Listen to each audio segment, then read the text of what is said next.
आज हम बात करते हैं एनेस्थीसिया में यूज़ होने वाले टर्मिनोलॉजी शब्दों का।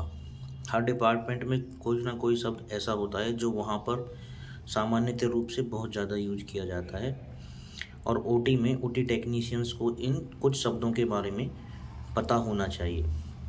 सबसे पहला वर्ड आता है कि एनेस्थीसिया। टेक्नीशियंस यही जो न्यूली टेक्नीशियंस होते हैं, न्यू कमर्स होते हैं, वो ये नहीं समझ पाते हैं कि एनेस्थीसिया क्या चीज़ है। उनके दिमाग में एक चीज़ चल रही होती है कि एनेस्थीसिया का मतलब होता है किसी को बेहोश कर देना। Anaesthesia loss of feeling of sensation, pain and loss of protective reflex in the whole body. Anaesthesia किसी भी मरीज की वो स्टेट होती है जिसमें आपका पेशेंट पूरी तरीके से अपनी पेन की फीलिंग, अपनी बॉडी की सेंसेशन और अपनी बॉडी के रिफ्लेक्स मैकेनिज्म को पूरी तरह से भूल जाता है, क्योंकि वो अपनी बॉडी का बचाव बेहोशी के बाद नहीं कर पाता। सेकंड आता है anaesthesiologist. It is A specialist in the science of anaesthesiology.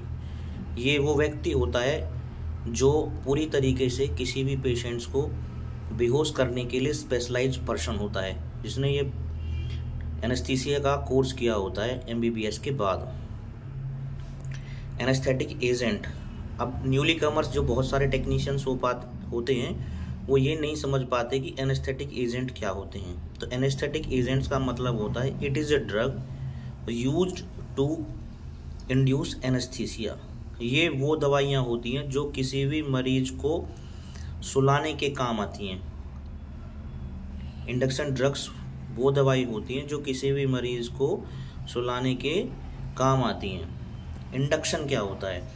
It is the act of administration of a general anaesthesia.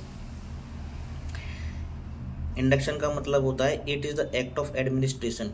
ये वो प्रक्रिया है जिसके द्वारा किसी भी मरीज को बेहोशी की सारी दवाइयाँ, जनरल एनेस्थीसिया की सारी जो दवाइयाँ दी जाती हैं वो इंडक्शन होता है। इंट्यूबेशन क्या होता है? Insertion of endotracheal tube. जब आप लोग वो सारी दवाइयाँ मरीज को दे देते हैं, आपका पेशेंट बेहोश हो जाता है, आपका पेशेंट सो जाता है, उसकी मसल्स रिलैक्स हो जाती हैं, तब आप उस पेशेंट के गले में ट्यूब डालते हैं। इसी तरह से एक्सट्यूबेशन। एक्सट्यूबेशन क्या होता है? एक्सट्यूबेशन होता है रिमूवल ऑफ एंडोट्रैकियल ट्यूब। जिस तरह से सर्जरी ओवर होने के बाद जैसे आपको मरीज को आपने बेहोश किया है, उसी तरह से आपको मरीज को बेहोशी की अवस्था से वापस लाना होता है और उसमें कुछ आपको रिवर्सल ड्रग्स देनी होती हैं, जिसके बाद आप अपने मरीज की ट्यूब को बाहर निकालते हैं। एनेस्थीसिया के बारे में थोड़ा सा और जानते हैं। Anaesthesia is a state of control temporary loss of sensation. It prevent patient from pen during procedure like surgery. आप एनेस्थीसिया को ऐसे भी बोल सकते हैं कि ये एक स्टेट है कंट्रोल्ड, जिसमें मरीज एनेस्थीसिया के डॉक्टर के अंदर होता है और पेशेंट को उसका सेंसेशन बिल्कुल लॉस होता है, उसे कुछ नहीं पता होता है। और पेशेंट को ड्यूरिंग सर्जरी एनेस्थीसिया का जो डॉक्टर होता है उसको पेन महसूस होने नहीं देता है। वो ऐसी दवाइयाँ देता है जिससे आपके पेशेंट्स की मसल रिलैक्स होती हैं और पेशेंट पूरे प्रोसीजर के दौरान सोया रहता है।